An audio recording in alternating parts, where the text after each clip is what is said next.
Hello everyone, welcome to Lab 2 Objective 1, where we're going to be going over the definitions of object privileges and system privileges.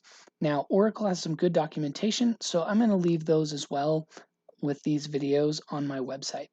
Now, an object privilege deals with different objects that belong to a particular user. So let's use tables. That's a perfectly reasonable and common object that we should all be familiar with. So let's say in my user, I had a table. Now, because I've created it, I can insert data into it, I can update data, delete, and I can even make references with foreign keys to my own tables. But if there's another user that perhaps you are using, I have to give you permission to insert, update, delete, or make references to that table.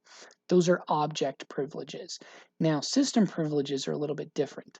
Think of it as a pass or like a license almost to use a type of object as opposed to a specific object.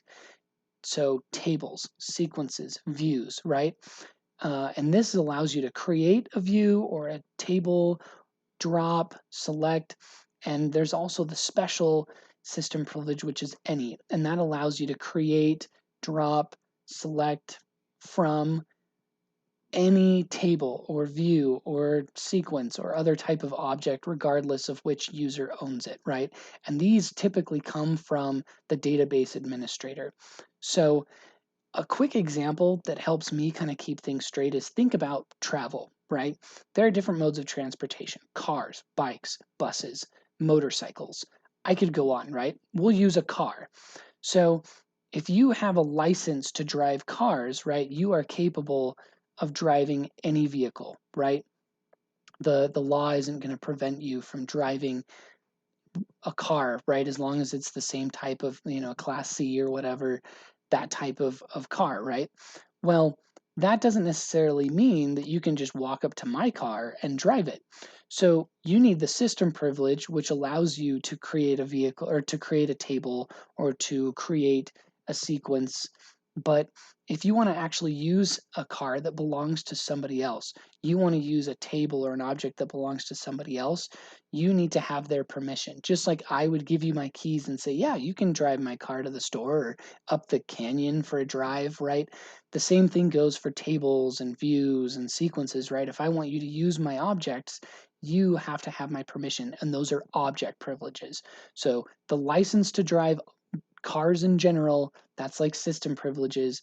And in order to use somebody else's vehicle or make references to and use other people's objects from the database, other users, right? That's an object privilege. Now, if you have any more questions about that, I understand sometimes these can be a little bit challenging. I like to think of it as kind of what type of operation you're using. If you're inserting, updating, deleting, or making references, and a couple of other special ones that we won't go into in these videos, then you're doing object privileges. You would need those. But if you're creating, dropping, selecting, or if you need to be able to do something to any object of a particular type, then that would be a system privilege. So now that we've gone over that, we're ready to jump in and actually write some code. So we'll see you in the next objective.